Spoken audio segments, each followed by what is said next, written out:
So, welcome everyone. Today I'm only operating off of one monitor. So once I start the slideshow part, you'll still see my face, but I won't be able to see the chat room. So I might just go in and out so I can see if anyone has asked me any questions. But basically what you can do is ask any questions throughout in the chat room. There's also a question box at the bottom, but that's a little harder for me to see. So I'll get back to those questions at the end of the webinar. And yeah, I'm recording the webinar, so I'll send it to everyone afterwards. So be sure that you're subscribed to the Antenna email list. You would have been asked when you signed up for this webinar whether you would confirm to be a part of that. So just double check that you are. You can always go and resubscribe at antennasocial.ca. So I'll just start up my slideshow now. Okay. So we're going to talk about enhancing your customer service through social media. So my name is Christina Adams, for those of you who don't know me already, and I run a business called Antenna Social Media and Design, and actually yesterday was our 4th year officially being in business, so that's exciting for us. Before I started Antenna, I worked at the Olympics in Vancouver 2010 Olympic and Paralympic Winter Games, and that's where I really honed my skills to with the online content marketing and start my own business. And I've been involved in online content marketing since basically when the internet began back in almost 20 years ago. So that's a little bit about me. Today, we're going to talk about why social media is important for customer service. We'll talk about some customer service fails and what went wrong. We'll also talk about some successes and what went right. And then I'll go through a summary of best practices, and then I'll open it up to Q&A. So I'll just dive in now. So the reasons you want to be on social media to provide excellent customer service is because your customers are already there. And if they're looking for your services or your products and you're not on social media, they're going to find your competitors. So it's really a way to compete in the marketplace and set yourself apart from other people offering the same products or services. 67% of consumers have already contacted a business through social media, specifically for a customer service issue. I like to think of it like telephones. Once upon a time, telephones were new, and some businesses were really hesitant to include them in their business. But what would happen is if your customer was trying to phone you, then they would if they couldn't reach you by phone, they would just phone the next person, the next business offering the same services or products. And if they had a phone, then you missed out on an opportunity. So social media, quite simply, is another online communications channel, and you need to be a part of it. But I think probably most of you already know that, which is why you're here. So let's talk about some examples. So here's an example where British Airways had a bit of a fail here. So this customer who was social media savvy wrote, "Don't fly British Airways. Their customer service is horrendous." And not only did he tweet that to his followers, but he also paid Twitter to promote it. And unfortunately, British Airways took 8 hours before they responded. And so 76,000 people were reached because of this promoted tweet with a negative comment. So what went wrong there? There was a delay in response.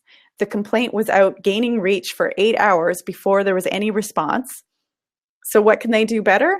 Every time that you have your customers are being served by your service or your product, you need to have a customer service. So a lot of times people will have a phone service. Like for British Airways, there's probably a 1-800 number that you could call to complain, but people aren't always phoning anymore. So if you have that kind of customer service, you need to provide the equivalent in social media. For a lot of businesses who operate 9 to 5, really you only need to provide your social media from 9 to 5 because that's the touch point of when you're reaching your customers. So you really need to think about what that is for your own business and provide the equivalent service. So if you have a 24-hour business, you definitely need to provide 24-hour customer service. Case in point.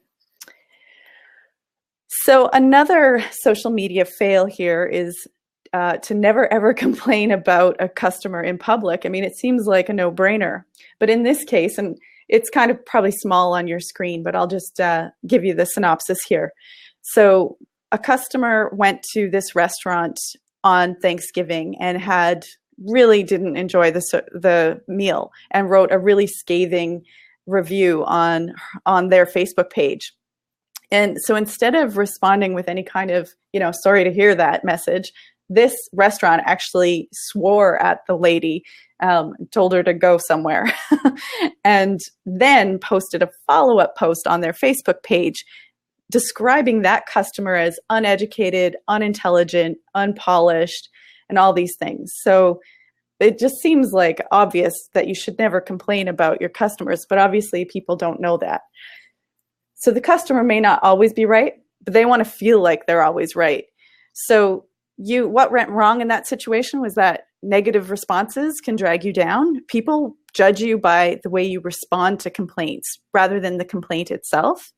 So in the words of Michelle Obama last night, when they go low, go high. Make your customers feel like they're always right by letting them know that their concerns are heard and understood. I'm just going to check and see if there's any chats. Good to go. Great.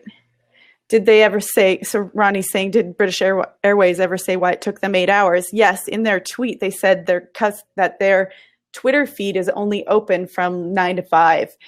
But if their baggage customer service is open 24 hours, then their Twitter, they should have a Twitter account specifically for that specific customer service. So another social media fail was this Union Street guest house in New York was asking customers, they were attempting to fine customers $500 for every negative review, which is just ridiculous. If you go to their website now, they don't exist anymore. So I think they had a few things going wrong for them. But basically, the internet is all about giving the voice to the people, giving voice to the masses. So if you attempt to censor them, there's going to be rebellion. So the reaction is going to be strong and it's going to reach widely. So definitely try not to, like how to do better, provide excellent customer service in all aspects of your business. And then that way the reviews will be overwhelmingly positive. And then if there's any negative reviews, just respond with an authentic attempt at resolving the problem. And people will judge you based on your attempt to resolve the problem. Everyone knows that there are grumbly people out there and people who would just like to complain for the sake of complaining. And so if you have an authentic response to a negative complaint, but that person still keeps complaining, it looks bad on that person, not on your business. So is there any questions about that? I'll just take a look. All good? All right.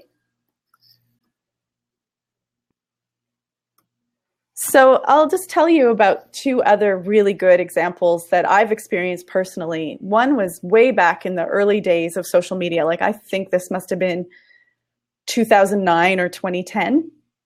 I had TELUS as a television service out in BC, and there was something wrong with my DVR. I was trying to record a program and I think I had it on a schedule and it wasn't working. And I was really looking forward to watching all these shows and they weren't in my recorded history. So I tweeted something negative about, my DVR is not working again. Thanks a lot, TELUS. But I didn't actually tag TELUS because I was kind of just grumbling for the sake of grumbling. And I knew I was going to phone them the next day to try to get it resolved. But within probably 2 minutes, I received a tweet from them saying, we hear you're having troubles with your DVR. Can you DM us your information, direct message us your information, and we'll see if we can help you out. So I sent a direct message saying, oh, great. Wow, that was fast. I gave them some information and they actually were able to fix it over Twitter. So my problem was solved without having a phone, without having to have a technician come in or anything. It was pretty amazing. So that was early days. I have to say they did a really good job. Another example that I like to share is, it's my mom, actually. So she used to work for the Canadian National Institute for the Blind, which is known as CNIB. And she had worked there for years, so she had a pension coming when she was retiring. So she was really organized and sent them several emails and phone calls ahead of time to make sure her papers would be all lined up so that her pension would be, set up and ready to go as soon as possible when she retired. So she was told that it would take about a week or two to get the paperwork all sorted out after she retired. 2 weeks go by, she doesn't hear anything. She follows up by phone call, by email, nothing. And so she was talking to me, of course, social media person, and was asking me all about social media and Twitter. So she joined Twitter, no followers even, this is pretty amazing that they even responded at all.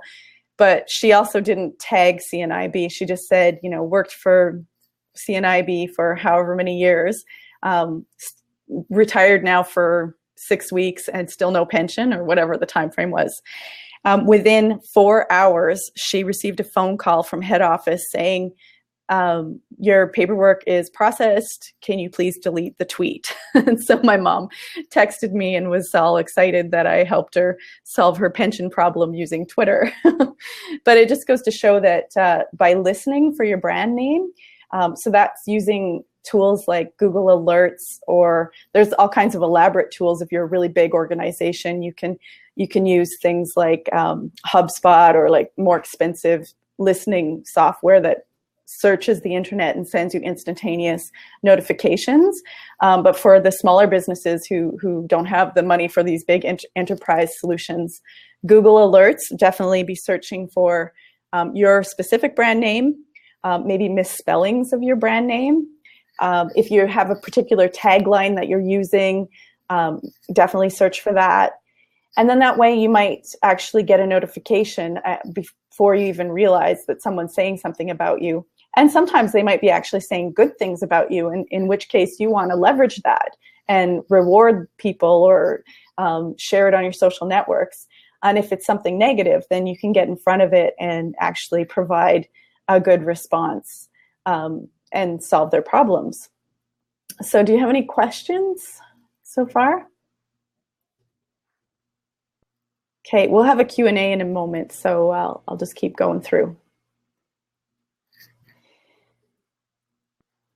So what went right? Of course, they were using online listening tools to find that people were mentioning their brand, and then that way they were able to provide a speedy resolution. For social media savvy consumers, it's a great positive experience that they might share over and over again. And if you do really well for someone who has a really large following, that's going to look really great on your brand. It's free advertising just by providing excellent customer service. So this one is another good example. It's for answering questions. So in this case, there was a paid promotion where it was a boat tour that was really, really inexpensive, and people were posting like crazy. Is this price only on Canada Day? Where does it leave from? Can I book 6 spots? And so Coastal Connections responded right away and said, yes, it's extremely discounted, only for Canada Day. We have a floating dock in the North Arm we'll be departing from. It's on Northside Road. Please email for more information and to reserve a spot. So they basically answered all kinds of questions in just one fell swoop. And that's a really great way of making sure that you're responding to your customers in a timely way. In this case too, if a few people are asking the question, you know that there's probably a lot more people who want that answer that just maybe aren't brave enough to ask it, or maybe not socially savvy enough to ask it. So making sure you post those publicly is important. So another great example of social media is the actual content that you post is really important. You could be adding value to your community to increase their experience, enhance their experience. So in this case, Skipper Otto's community supported fishery, they have a kind of business where you can buy a membership, and then you buy a membership for $130, and the $30 is your membership fee, and the $100 is like a tab for the freshest local fair trade fish. And what they do is when they're trying to support their members or support potential members, they provide inside information, and it really helps build that community and builds on their brand. And their brand is all about this transparency of the food supply. So they do posts about Know Your Fisherman, where they highlight a specific fisherman, where that person's been fishing, how long they've been fishing, their fishing techniques, things like that. And so it's a little bit of a nice get to know your fisherman personal interest piece, but it also shows the transparency of that fishing community. And another thing they'll do is also provide information about the negative sides of the industrial fishing. So things like this one is, are you still eating foreign prawns and shrimp? You won't want to after you watch them being injected with silicone to make them look bigger. The BC spot prawn season may be over, but we have some in cold storage, da da da da. And you can see that there were a lot of positive comments from their people following them on Facebook, saying things like, this stuff truly sickens me. This is great that you offer, delicious fresh fish from local fishermen to help with this issue. So what went right? They provided added value to their customers and their potential customers using their social media channels, and they tell stories that add that value. They also provide information that help make people feel like they're part of this unique community, using the buy local and the food security and all that kind of stuff, which is really part of a specific niche audience. So, a few summaries of the best practices based on some of these examples. First and foremost, improve your response time. The quicker you can respond to people on social media, the better they're going to feel in the customer service area. So ways you can do that is by actually adding social media to the roles and responsibilities of those who are already providing customer service for your organization. Just normalize it the way telephones and emails once were like the new kids on the block. And you can also set boundaries about when your customer support hours are. So although British Airways did that piece where they said, oh, our Twitter feed is only open X time to X time, the problem is that they should have been providing customer service outside of those hours.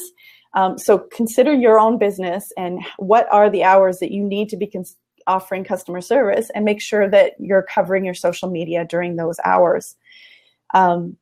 A lot of people are a little bit hesitant to hand over this responsibility to people like their frontline staff, like cashiers or servers or anything like that. But if you trust them with your customers in person, you need to trust them with your customers online. But you also need to provide training to make sure that they are keeping your best interests of your brand in mind when they're online. And you could also segment that into a separate role where you actually hire someone specifically to be the social media customer service support person. So it's really important to also be authentic and transparent. Like if anything, social media is forcing the world to, unveil, even in the political arenas all over the world, things are becoming a lot more transparent. It's becoming so much important to be transparent. So whenever a mistake is made or complaints are made, that it's really important to provide a sincere response and accept responsibility. Let your customers have that voice that they have. Don't try to stifle it. And although the days of social media does make it so that it's really easy to judge people, and really we judge people so quickly on social media when they make a mistake. But on the flip side, we're also really quick to forgive people if the apology or if the response is sincere and authentic. So just balance that out. You're going to want to listen for brand mentions. So like I said earlier, there are tools, Google Alerts, HubSpot, Hootsuite, all these social media tools. So many of them have a built-in function where you can save searches and look for your brand names, look for misspellings. And then that way you're getting in front of it before it even becomes a problem.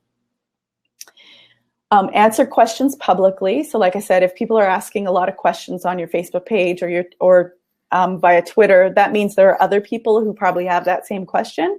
So responding publicly ensures that everyone has access to that answer. And of course, add value. So that's all about creating really good content for your social networks and your blogs and things like that. That will contribute to enhancing your overall customer service, like exponentially. And then occasionally go over the top. So I've got 2 examples here where some brands went really crazy over the top and it worked really well for them. In this case, Samsung, way back a couple years ago, this fellow tweeted, "Hello, I've bought many Samsung products. I currently have a Samsung TV, a Galaxy S, a Samsung laptop. I was just wondering if I could get a free Galaxy S3. I have attached a picture of a dragon I drew just for you. Have a great day." So it's kind of like a funny, humorous, like, hey, why not? Let's see if they give me a phone. So they wrote back, "Hey, Shane, thanks for inquiring about scoring a free Galaxy S. Unfortunately, if we gave a free S to everyone who asked, we'd probably be out before they ever went on sale, and we'd go under as a company. That being said, your drawing of the dragon is epic, so we're returning the favor. Please find attached a drawing of the kangaroo on a unicycle." So they used a bit of sense of humor to respond back and just to be, give them a positive experience without having to give away a phone. But then what happened was this Shane fella thought it was so funny and good. He put it on Reddit, and it went crazy, gained so much reach for Samsung that Samsung said, you know what, we need to reward this fellow. So they actually did send him a free Galaxy S, and they put his dragon drawing and custom made it and said, "This is the only custom made Galaxy out there. Enjoy. Thanks for helping us reach so many people." So it's a way of rewarding people who are doing nice things for your brand already. And in this case, this guy randomly tweeted to a steakhouse called Morton's, "Hey, Morton's, can you meet me at New York Airport with a porterhouse when I land in 2 hours? Okay, thanks." Like totally just a random joke. And they actually showed up with a porterhouse meal for him. And so then he tweeted, he had lots and lots of followers. So they were strategic. They chose to respond to someone who already has a really large following, with actually delivering the meal to him and all dressed in a tuxedo and everything. And so the responses over Twitter were just insane, and then like positively insane. So it's really good, inexpensive marketing on the Morton's case, but they reached so many people. And then this fellow who posted it, Peter Shankman, actually wrote a blog post about it. You can find it online. So he was just so impressed that he even like touted them in his own blog. So it goes to show that social media can have such a really positive impact on your brand. So let's turn it over to some Q&A. Let me just open up so I can see the chat window. Does anyone have any questions?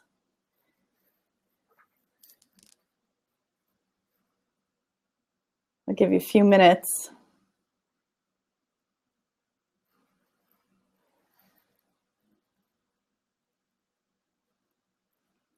Alrighty, well, if there's no questions, what I'll do with the follow-up is, I have a little slide here I could show you. What's next is you'll get an email from me that will have tips from this webinar, a link to the recording because I was recording this webinar, and special offers and other things from Antenna, plus the next webinar that will be coming up August 30th. So stay tuned for that. In the meantime, if you're eager to join the next webinar, you can actually go to my website. It looks like I have some questions now. Okay, advice for small business owners who don't have staff to monitor. Is it simply the Google Alerts, etc.? So yeah, basically, small business owners, Google Alerts works great. I would actually recommend putting that into an email that's separate from your regular everyday email, because you'll get a lot of alerts that may or may not be specific to your brand. Set it up, schedule it, say once a week, depending on how big you are. If you're a small business, once a week should be plenty. take some time to get those Google alerts, see if anything's relevant for you. Sometimes you might even find like a blogger wrote a blog post about you, or the media has given you, maybe you were featured in one news article, you knew that was happening because you had the interview, but then some other news article picks it up and repeats it. So it's nice to have that media also uncovered, positive media stories.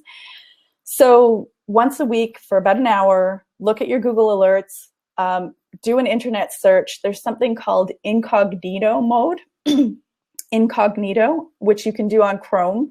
And what it does is it pretends like you're not in the location that you are. So it'll actually give you search results that are not custom to your own personal, because that's what they do now. If you typed in a Google search with your basic settings, it's going to look at your history and give you search results based on your interests. But if you go in incognito, it hides all that and looks as if you're looking from a customer's perspective. You should be searching all the social networks like Facebook, Twitter, Instagram. There's something called Tagboard. There's lots of different ways of searching hashtags. I like tagboard.com. You can just type in any keywords or whatever, and it'll search those hashtags. So just once a week, about an hour. Sometimes you could probably do it in 15 minutes or half an hour, depending on what you find. And that'll do it for small businesses. So the next question was, does Google Alerts check all forms of social media for brand names and mentions? So not entirely. It does a pretty good job, but it's always good to search for directly on those social networks as well. If you use something like Tagboard, you'll find that across all the things that have hashtags like Twitter, Instagram, and Facebook. But yeah, you have to look in a variety of places, but it doesn't have to take you very long. If you have, say, less than 5,000 followers on your Facebook page, it should be pretty easy. So another question is, how can participants help each other out to build our brands with our followers? Yeah, absolutely. I don't know if you can see each other, or if that's kept private, but feel free to seek each other out and follow each other. And as Antenna, I'm often trying to support all the people who I meet and participate with. So I'll try to keep tweeting out and sharing things on Facebook and Instagram. So feel free to retweet any of my Follow Fridays and things like that, because supporting each other is really great. Thanks, everyone. Any other questions?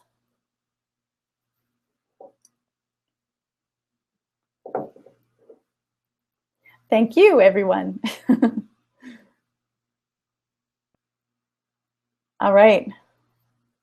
Perfect. I managed to do this in the right amount of time. So it's always a guessing game. Yeah, nice to see you too. Great to see some familiar faces and some people I don't know either. So well, hopefully we'll see you all in about a month.